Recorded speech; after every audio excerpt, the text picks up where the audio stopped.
Halo, apa kabar Anda? Hari ini kita mau langsung aja nih. Kita bedah sama-sama inti dari kutipan Mix 212. Judulnya, Jangan Menyerah. Kekuatan di Tengah Beban Hidup.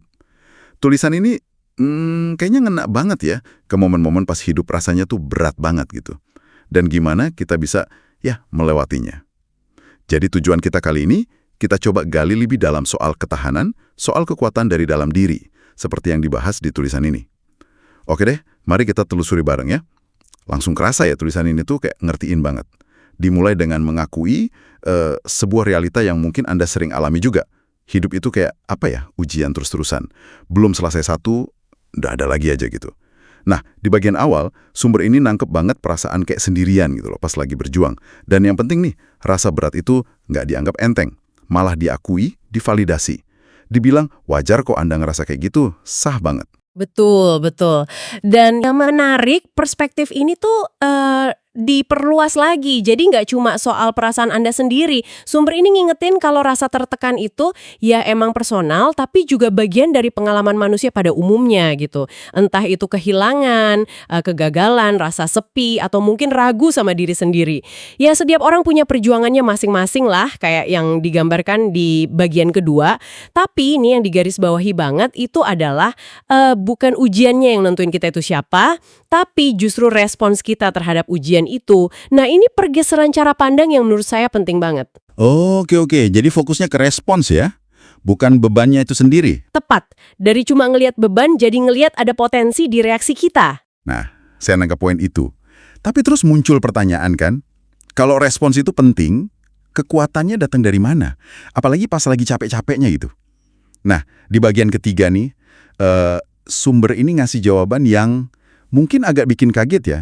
Katanya, bukti kekuatan itu sebenarnya udah ada loh di dalam diri kita. Apa buktinya? Ya fakta kalau kita udah berhasil lewatin kesulitan-kesulitan sebelumnya. Wah, ini dalam juga ya. Sejarah kita sendiri itu gudang kekuatan. Bener banget. Dan konsep kekuatan di sini tuh didefinisikan ulang dengan cara yang menarik. Bukan soal harus kelihatan kuat terus atau nggak pernah ngerasa rapuh gitu, bukan itu. Sumber ini justru bilang kekuatan sejati itu bisa jadi cuma dorongan kecil dari dalam. Bisikan hati yang bilang, oke deh, hari ini aja aku nggak nyerah. Jadi bukan soal performa ketahanan yang wah gitu, tapi tindakan-tindakan kecil yang konsisten. Ini mungkin intisari yang paling mencerahkan ya dari tulisan ini. Kekuatan itu ada di keputusan kecil kita sehari-hari. Wah, itu perspektif yang melegakan banget ya. Nggak harus selalu strong gitu kan. Tapi gimana soal rasa capek yang beneran ada? Apa kita harus maksain terus? Ya, nggak gitu juga. Sumber ini juga realistis kok. Soal itu di bagian berikutnya, ditegasin lagi kalau ngakuin capek itu valid banget. Penting malah. Dan istirahat itu perlu banget. Jadi ngambil jeda pas beban lagi puncak-puncaknya itu bukan tanda lemah sama sekali. Tapi ada bedanya nih, tipis tapi penting. Istirahat itu bukan berarti berhenti total atau nyerah permanen. Beda kan? Oh iya. Istirahat sama menyerah itu dua hal beda ya. Nah, itu dia. Jadi pertanyaannya gimana nih ngimbangin antara istirahat sama tetap maju? Sumber ini kayaknya ngasih isyarat kalau langkah kecil yang terus-menerus, bahkan setelah kita jeda, itu udah cukup berarti kok.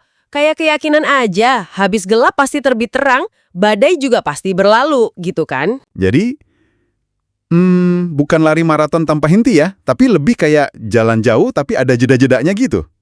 Oke. Terus, kesimpulan akhirnya gimana?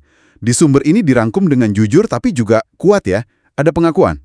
Memang berat. Ya, hidup kan nggak selalu gampang. Tapi langsung disambung dengan penegasan. Tapi bukan berarti harus menyerah. Nah, loh. Jadi, apa artinya ini semua buat Anda yang lagi dengerin? Pesan intinya itu kayak pengingat yang hangat gitu. Semua perjalanan Anda sampai sekarang, dengan semua naik turunnya, itu aset berharga banget. Jangan sampai perjuangan itu sia-sia. Terus saja bergerak, sekecil apapun langkahnya. Karena Anda layak kok dapat hasil yang baik. Inti tulisan tadi.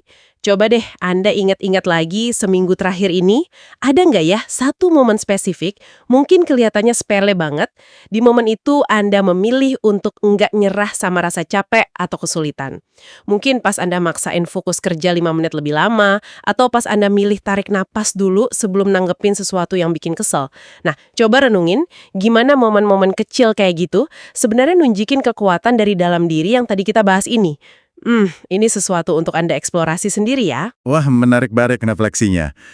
Terima kasih banyak sudah menyimak pembahasan kita kali ini ya. Semoga sejalan sama semangat tulisan ini Anda jadi merasakan sedikit tambahan kekuatan atau paling nggak teringat lagi sama ketangguhan luar biasa yang sebenarnya udah Anda punya selama ini. Tetap berjalan, tetap berproses ya. Sampai ketemu lagi di lain kesempatan.